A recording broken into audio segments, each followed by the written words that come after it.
Commander Thexara stared at the display screen with all 6 of her eyes wide open. Her purple skin turned a darker shade as confusion mixed with fear. The numbers on the screen made no sense at all. "Run the scan again," she told her crew member. "There must be an error." The young officer at the sensor station pressed several buttons. His hands shook a little as he worked. "Commander, the readings are the same. The ship is moving at impossible speeds." Thexara walked closer to the main display. The space station Omega-7 had been her home for 3 years now. She knew every sound the station made, every light that blinked, and every normal reading on the sensors. What she saw now was not normal at all. "How fast?" she asked. "The computer says it's moving at 0.95 light speed. But that cannot be right. No ship can go that fast without a jump drive." The commander looked at the data again. Her people, the Zephyrians, had ruled this part of space for over 1,000 years. They knew every ship design, from every species in the galaxy. Their database held information about millions of different vessels. But this ship was not in their records. "What does it look like?" she asked. The officer pressed more buttons. A shape appeared on the screen. It was long and thin, with a smooth metal surface that seemed to bend light around it. Strange energy patterns flowed along its hull like liquid fire. "I have never seen anything like this," the officer said. "The computer cannot identify the metal or the energy source." Thexara felt a cold feeling in her stomach. In her 20 years of service, she had never encountered anything the Empire could not identify. The Zephyrian Empire was the most powerful force in known space. Their technology was the best. Their knowledge was complete. "Try to contact the ship," she ordered. The communications officer, a tall female with bright green skin, started working at her station. "Broadcasting on all frequencies, Commander, using all known languages and standard first contact protocols." They waited. The strange ship continued moving through space at its impossible speed. It seemed to be heading toward the inner systems of the Empire. "Any response?" Thexara asked. "Nothing, Commander. The ship is not answering any of our calls." Thexara looked at the tactical display. The ship was now close enough for detailed scans. What she saw made her hearts beat faster. The vessel was massive, much larger than any ship in the Imperial fleet. Its energy readings were off the charts. "Commander," the sensor officer called out with panic in his voice. "The ship just disappeared." "What do you mean disappeared?" "It was there 1 second, and now it's gone. No energy signature, no heat trail, nothing. It's like it never existed." Thexara rushed to the sensor station. The screen showed empty space where the ship had been moments before. But there was something else.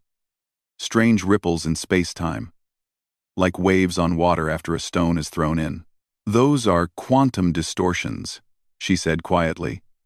"What kind of technology can create those?" The bridge became very quiet. Everyone stared at their screens, looking for any sign of the mystery ship. The only sounds were the normal humming of the station and the quiet beeping of computers. "Commander," the communications officer said in a whisper. "I'm getting reports from other stations. They all detected the same ship. It appeared in 7 different sectors at the same time." "That's impossible. No ship can be in 7 places at once." "The timestamps all match. Every station recorded the same vessel at exactly the same moment."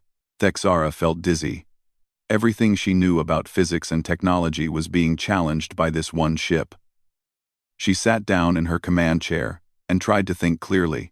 "Send an emergency message to Imperial Command," she said. "Priority Alpha. Tell them we have encountered an unknown vessel with technology beyond our understanding." "What should I tell them about its intentions?" the communications officer asked. Thexara looked at the tactical display again. The quantum distortions were getting stronger, not weaker. Something was still there, even though they could not see it. "Tell them the ship was scanning us. It was learning about our technology and our defenses, and tell them." She paused, not wanting to say the words that might start a panic. "Tell them it seemed to be studying us like we were insects under glass." The crew worked quickly to prepare the message. Thexara watched the empty space where the ship had been. She had a feeling this was just the beginning. Something had found the Empire, something with technology that made their greatest achievements look like children's toys. The message went out into space, traveling at light speed toward the Imperial capital. It would take hours to reach command. But Thexara knew that time was now precious. Whatever that ship was, wherever it came from, it was not done with them. She stood up and looked out the station's main window. Space looked the same as always. Stars dotted the darkness like tiny diamonds. But she knew that somewhere out there, something was watching them, something that could appear and disappear at will, something that traveled faster than should be possible. "Keep scanning," she ordered her crew. "Full power to all sensors. If that ship comes back, I want to know about it immediately." The crew nodded and went back to work, but Thexara could see the fear in their eyes. They all understood what this meant. The Empire was no longer alone at the top of the technological ladder. Something else was out there. Something better, and it was coming. Admiral Kethmore read the message 3 times before he believed it. He was a large man, even for a Zephyrian. His dark blue skin and silver eyes had seen many battles. His forearms moved quickly as he worked at his command station aboard the massive ship called Dominance of Stars. "Get me the fleet commanders," he ordered. "All of them. Now." The bridge of the Dominance was the size of a small building. Hundreds of officers worked at stations that covered every wall. The ship was the pride of the Imperial Navy. It was 2 kilometers long and carried enough firepower to destroy a planet. Within minutes, holographic images of 3 other admirals appeared before Kethmore. These were his best commanders, each leading a battle group of 50 ships. "You have all read the report from Omega-7, Kethmore said. "What are your thoughts?" Admiral Vexton, a female with red skin and 3 eyes, spoke first. "The data must be wrong. No ship can move that fast or disappear completely. The sensor readings were checked 4 times, Kethmore replied. "Station Omega-7 has the best equipment we have. If they say they detected something impossible, we must take it seriously." Admiral Garhelm, the oldest of the group, moved his gray head slowly. "In 50 years of service, I have never seen anything like this. But I believe we should prepare for the worst." "What do you suggest?" Kethmore asked. "Full mobilization. Bring all 3 deep strike fleets to the outer rim. If something unknown is out there, we need to find it before it finds our core worlds." Admiral Nalisa, the youngest commander, looked worried.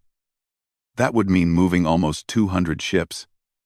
Are we sure this is not just a sensor malfunction?" Before anyone could answer, alarms started ringing throughout the ship. A communications officer ran to Kethmore's station. "Sir, we're getting reports from the mining colony at Xerion 4. They detected the same unknown ship. It's there right now." Kethmore felt his blood get cold. Xerion 4 was 3 days away from Omega-7 at maximum speed. No ship could travel that distance so quickly. "Order all fleets to Xerion 4 immediately," he commanded. "Maximum speed, battle-ready formation." The 3 admirals nodded, and their images disappeared. Kethmore turned to his crew. "Set course for Xerion 4. Emergency jump. All weapons powered and ready." The Dominance of Stars began to move. Around it, 49 other ships followed. They entered jump space, where normal physics did not apply. Even at jump speed, it would take them 6 hours to reach the mining colony. During the journey, more reports came in. The unknown ship was not just visiting Xerion 4. It was moving around the colony in careful patterns. It seemed to be scanning everything. "The ship is acting like it's studying the colony," reported the intelligence officer. "Its movements are too organized to be random." "What kind of scans is it using?" Kethmore asked. "Unknown energy patterns. The colonists say their equipment is picking up readings they have never seen before. Some of their computers are acting strangely." When the Imperial fleet finally arrived at Xerion 4, they found the colony intact but frightened. The unknown ship was still there, floating 2 kilometers above the main mining facility. Up close, it was even more impressive than the reports suggested. "My gods," whispered the weapons officer. "Look at the size of that thing. The ship was 5 kilometers long and perfectly smooth. Its surface reflected light in ways that hurt to look at. Energy flowed along its hull in patterns that seemed alive. No weapons were visible, but Kethmore knew that meant nothing. "Try to contact them," he ordered. "Broadcasting on all frequencies, sir. All known languages and mathematical sequences." They waited. The strange ship continued its scanning patterns. It moved with grace that no ship their size should have. It could turn and stop without any visible thrusters or engine exhaust. "Sir," called the sensor officer. "The ship is scanning us now. Very detailed scans. It's learning about our weapons, our shields, everything. Raise shields. Prepare weapons," Kethmore commanded. "If they want to study us, they can do it through our defenses." The moment their shields came online, something amazing happened. The unknown ship stopped moving. It turned slowly to face the Imperial fleet. For the first time, they could see what might have been a bridge or command section. "Admiral," the communications officer said with excitement, "we're receiving a transmission. It's in perfect Imperial standard. Put it through." A calm voice filled the bridge. It spoke their language without any accent or strange sounds. "Imperial vessels, you are showing hostile intentions. Please lower your weapons. We mean you no harm." Kethmore stood up from his command chair. "This is Admiral Kethmore of the Imperial Navy. Identify yourself and explain your presence in Imperial space. We are explorers from beyond your known space. We apologize for any concern we have caused. We are simply learning about your civilization." "Learning for what purpose?" There was a pause. Then the voice spoke again, and Kethmore could hear something like sadness in it. "To determine if we can coexist. We have traveled very far to reach this place. We hope to find a new home here." "You did not answer my first question. Who are you?"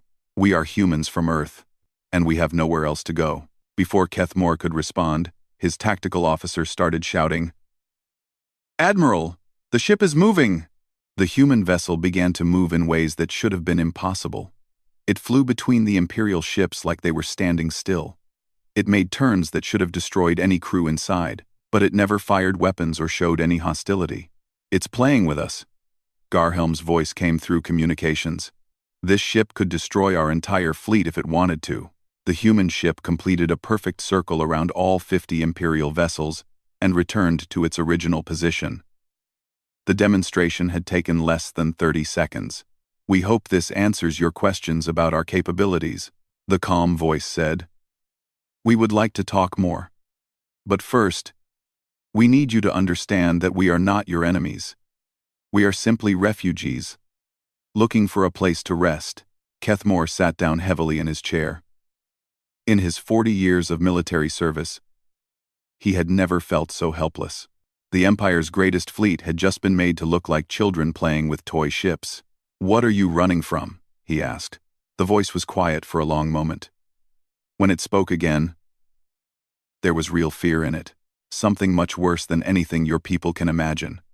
"And we pray it never finds us here." The human ship moved away from the mining colony to open space. Admiral Kethmore ordered his fleet to follow at a safe distance. He wanted answers, but he also knew his ships were no match for the strange vessel. "Admiral," his communications officer called. "The human ship is requesting a formal meeting. They want to send diplomatic protocols." "What kind of protocols?" "They're transmitting in languages I don't recognize." "Wait. Now they're switching to Old Zephyrian. That language died out 500 years ago."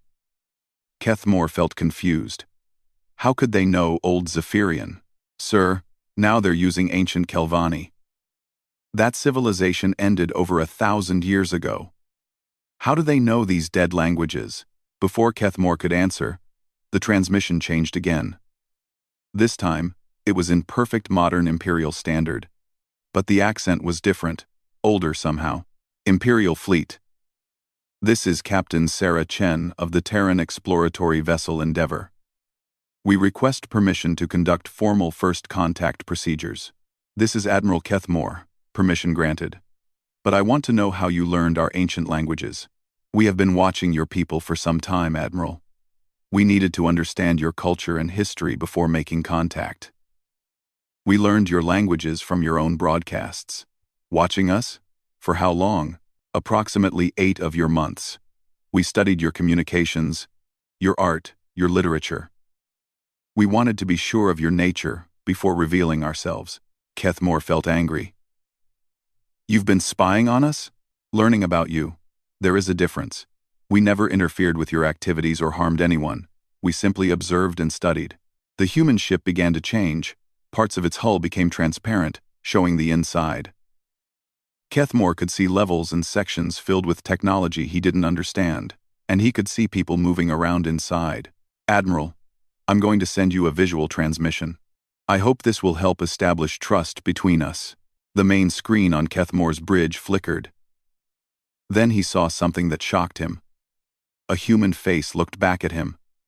The creature had pale skin, dark hair, and only 2 eyes. She looked young but tired, like someone who had traveled very far. I am Captain Sarah Chen, the human said.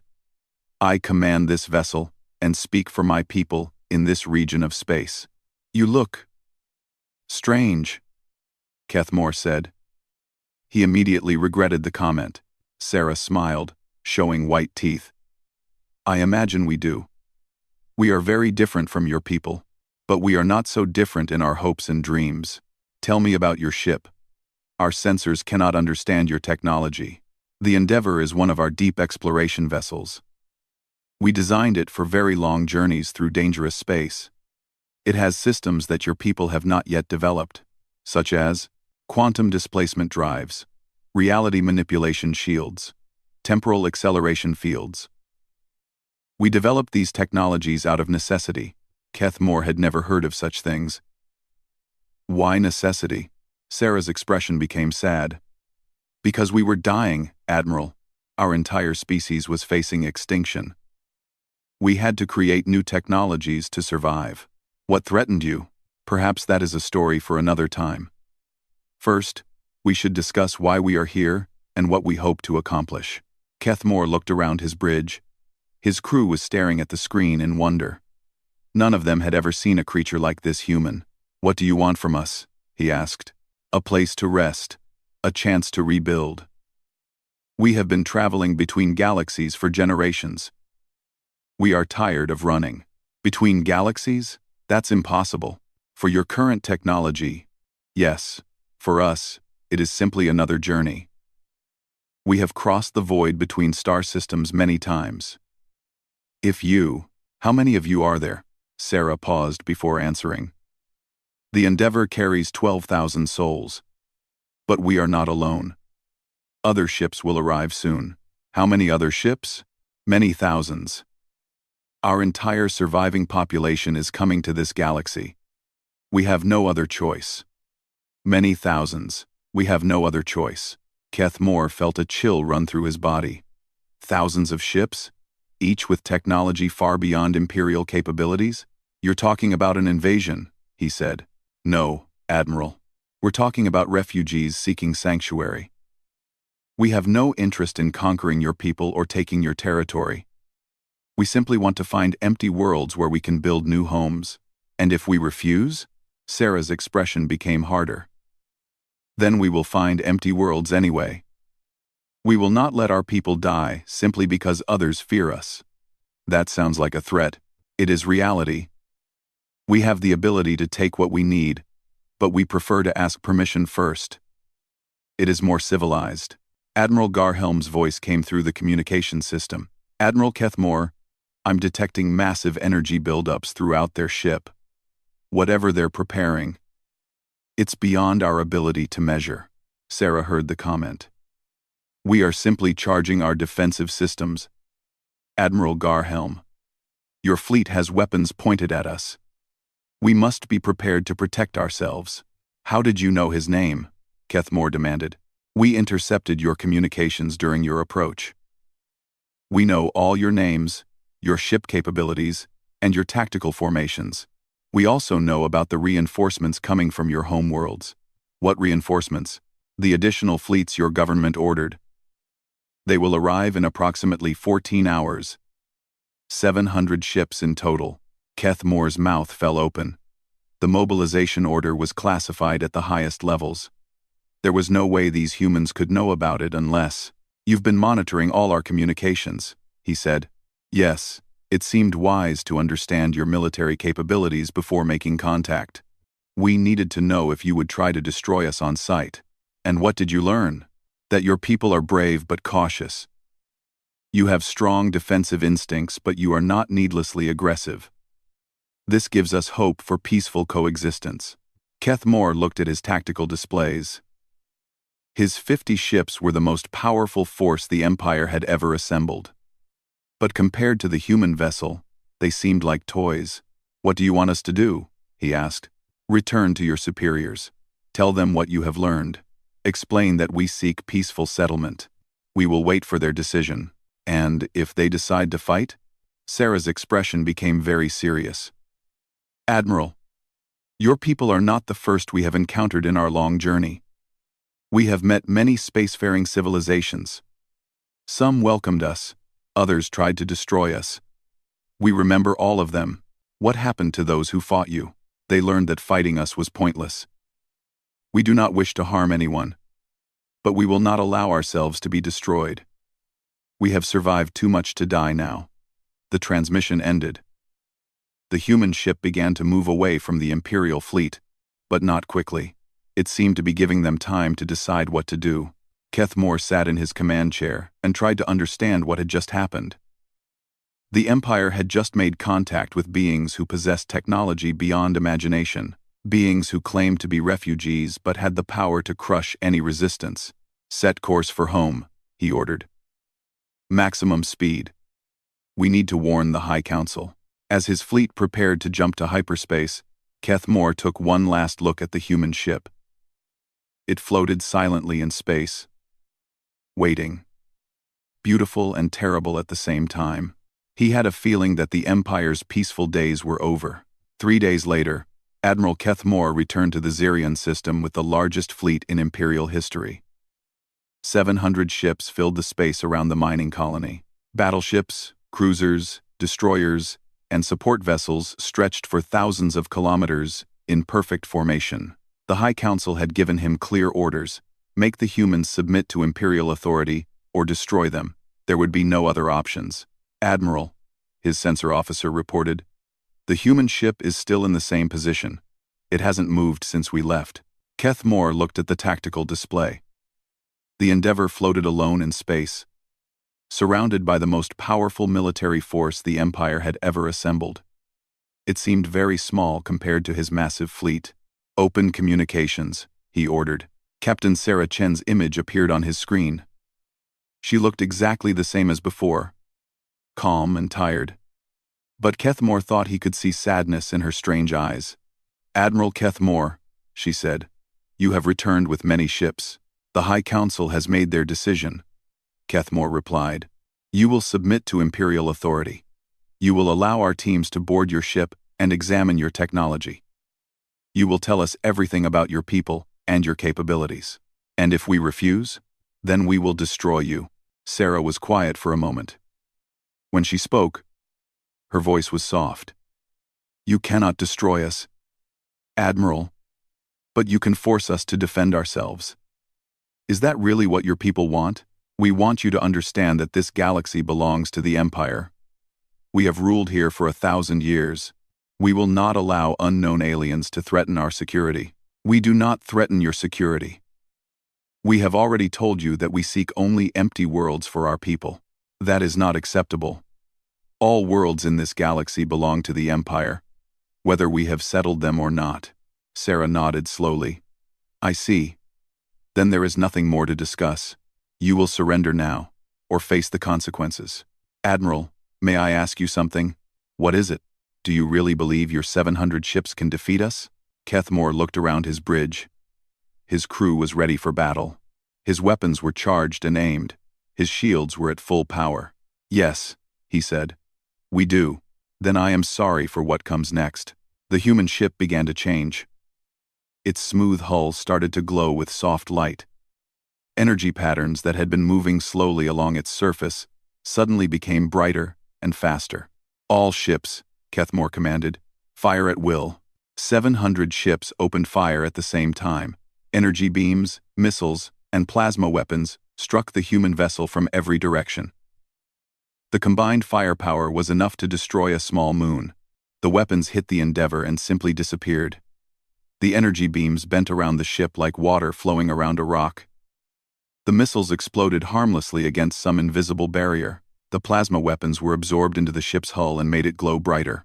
"Impossible," whispered the weapons officer. The human ship began to move. It accelerated toward the Imperial fleet at a speed that should have been impossible. But instead of crashing into the ships, it did something that made Kethmore's mind hurt to watch. The Endeavor passed through the Empire ships like they were made of air.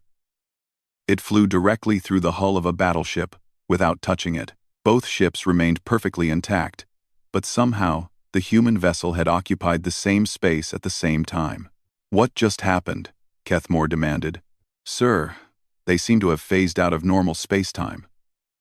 They can pass through solid matter at will." Routing line. The Endeavor completed its impossible flight through the Imperial formation and stopped behind the fleet. Then it began to demonstrate its other capabilities. Energy beams shot out from the human ship, but these beams were different from any weapon Kethmore had seen. When they hit Imperial vessels, the ships didn't explode or burn. Instead, their systems simply stopped working. "Admiral," called the engineering officer, "the Valiant has lost all power. The Destroyer and the Thunder are also going dark. Whatever those beams do, they're shutting down our ships." More beams lanced out from the Endeavor. Each one disabled another Imperial vessel. The affected ships floated helplessly in space, their crews unharmed, but their technology completely dead. "Can we defend against it?" Kethmore asked. "No, sir. The beams pass right through our shields. They seem to target the basic atomic structure of our machines." In less than 10 minutes, the human ship had disabled 50 Imperial vessels. It moved through the fleet, like a predator hunting easy prey. Every time Imperial ships tried to surround it, the Endeavor simply phased through them and attacked from a different angle. "Admiral," the communications officer called, "I'm getting reports from all over the fleet. Ships are losing power in groups. Some crews are reporting that their own weapons are turning around and pointing at them." Kethmore watched in horror as his mighty fleet became helpless. The human ship wasn't just disabling their vessels. It was taking control of their systems and turning them against each other. "Sir, the Endeavor is hailing us. Put it through." Sarah Chen's face appeared on the screen again. She looked sad but not surprised. "Admiral, please order your remaining ships to stop firing. You are only wasting energy." "What have you done to my fleet?" "We have temporarily disabled their ability to harm us or each other. No one has been injured, and the effects will wear off in a few hours. But we felt we needed to show you that continued resistance is pointless. This is impossible technology. You're using some kind of trick." "It is not a trick, Admiral. It is simply more advanced science than your people have developed. We have had many centuries to perfect these abilities." Suddenly, space around the human ship began to tear open. Holes appeared in reality itself, showing swirling energy and strange lights beyond. Through these holes, Kethmore could see other places, other star systems, other galaxies. "This is our transportation technology," Sarah explained. "We do not travel through space, Admiral. We travel around it. We step outside of normal reality and move to where we want to be." The holes in space grew larger. Through them, Kethmore could see more ships. Thousands of them. Each one was different from the Endeavor, but clearly built with the same impossible technology. "Your reinforcements?" he asked. "Some of them. We have been calling our scattered fleets together. They have been waiting in other dimensions for our signal." "How many ships do you have?" "Enough, Admiral. Far more than enough." The holes in space began to close. The other human ships disappeared from view. But Kethmore knew they were still there, waiting just beyond reality. "What do you want us to do?" he asked. "Go home, Admiral. Tell your leaders what you have seen. Explain that we do not wish to fight, but we will defend ourselves if necessary. Tell them that we are not conquerors. We are survivors, and if they refuse to negotiate, then they will learn what the other civilizations learned. Fighting us only causes suffering for everyone involved. We have become very good at ending conflicts quickly. The human ship began to move away from the disabled Imperial fleet. As it left, the affected vessels started to regain power. Their systems came back online, one by one. Admiral, the engineering officer reported, all ships are returning to normal operation. No permanent damage. Kethmore stared at the retreating human vessel. In less than 20 minutes, it had made the Empire's greatest military force look like children playing with toys. And it had done so without killing a single person. Set course for home, he ordered quietly. All ships. Emergency speed. As the Imperial fleet prepared to leave, Kethmore took one last look at the human ship.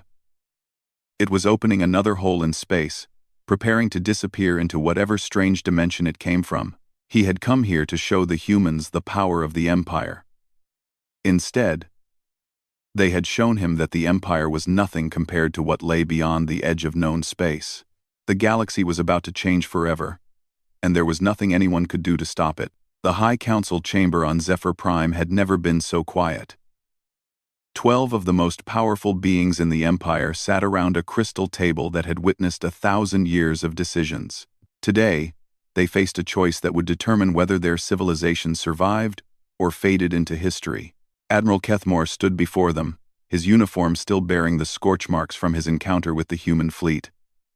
He had just finished telling them everything he had witnessed. The impossible technology, the casual demonstration of power that had made their greatest military force look helpless. High Counselor Murthok, the eldest member of the council, spoke first. Her ancient voice was barely a whisper, but everyone heard every word.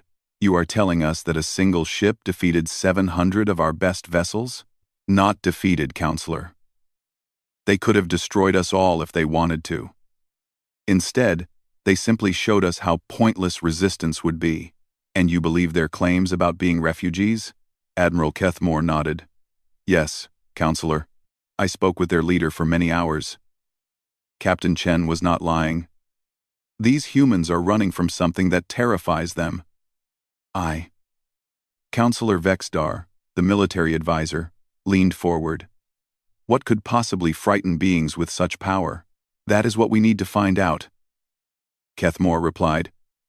Because if something can chase the humans across galaxies, what will it do to us? The council chamber's main screen activated. Captain Sarah Chen's image appeared, transmitted from somewhere beyond the edge of Imperial space. She looked even more tired than before. High Council of the Zephyrian Empire, she said. Thank you for agreeing to speak with me. Captain Chen, Murthok replied. We have heard Admiral Kethmore's report. We wish to know more about your intentions. My intentions are simple, Counselor. My people need a home. We have been traveling for over 300 years, searching for a place where we can rebuild our civilization. 300 years? How long do your people live? With our current technology, we can live for many centuries. But that is not the point. We have children who have never seen a planet's surface. We have families that have known only the inside of ships. We are tired of running. Counselor Zenkeri, the youngest member of the council, asked the question everyone was thinking. What are you running from? Sarah's expression became very serious. We call them the Devourers. They are not a species in any sense you would understand. They are consumption itself. They eat reality, matter, energy, life, everything. That sounds like mythology, Zenkari said. I wish it was. The Devourers consumed our home galaxy over the course of 5,000 years. They started at the edge and worked their way toward the center, destroying everything in their path. How did you escape? Not all of us did. Earth was one of the last worlds to fall. By then, we had learned to build ships that could travel between dimensions. We evacuated as many people as we could and fled to this galaxy. The council members looked at each other. The story was hard to believe, but the evidence of human technology was impossible to ignore. How many of your people survived? Murthok asked. Approximately 50 million souls, spread across 12,000 ships. We have been arriving in this galaxy slowly over the past year, trying to avoid attracting attention. 50 million? Counselor Dalseth, the population specialist, sounded shocked. That's more people than live on most of our core worlds. Yes, and we need places to settle them. We have identified several hundred empty worlds in the outer sectors that would be suitable for our colonies. Those worlds belong to the Empire, Vexstar declared. Sarah smiled sadly. Counselor, with respect, your people have never even visited most of those worlds. You claim them on star charts, but they remain empty and unused. That is not the point. The principle matters. The principle of what? Claiming ownership of something you will never use while others die in the cold of space? The council chamber fell silent. It was a good question, and everyone knew it. Admiral Kethmore spoke up. Counselor, perhaps we should consider the practical aspects of this situation. These humans have technology we cannot match. They could take what they need whether we agree or not. Are you suggesting we surrender our sovereignty? Vexstar demanded. I'm suggesting we recognize reality. The humans are here. More of them are coming. We can either work with them or be pushed aside by them. Sarah's voice came through the speakers. Admiral Kethmore is wise. But let me be clear about something. We do not want to push anyone aside. We have seen too much death and destruction. We want to build, not destroy. Then what do you propose? Murthok asked. Partnership. Your people have something we need. Knowledge of this galaxy. The safe worlds. The dangerous ones. The political boundaries. We have something you need. Technology that could advance your civilization by thousands of years. What kind of technology? Medical advances that could extend your lives indefinitely. Energy sources that could power your worlds forever. Transportation systems that could connect distant stars in minutes instead of months. The council members whispered among themselves. The offers were tempting, but they were also frightening. How could the Empire maintain control if their citizens had access to such advances? There is another consideration, Sarah continued. The Devourers may not be finished with us. They have crossed between galaxies before. If they follow us here, you will need our help to survive. Could your weapons stop these Devourers? Zenkari asked. Our weapons can slow them down, buy time for evacuation. But stopping them permanently? We have never found a way to do that. We can only run and hope they lose interest.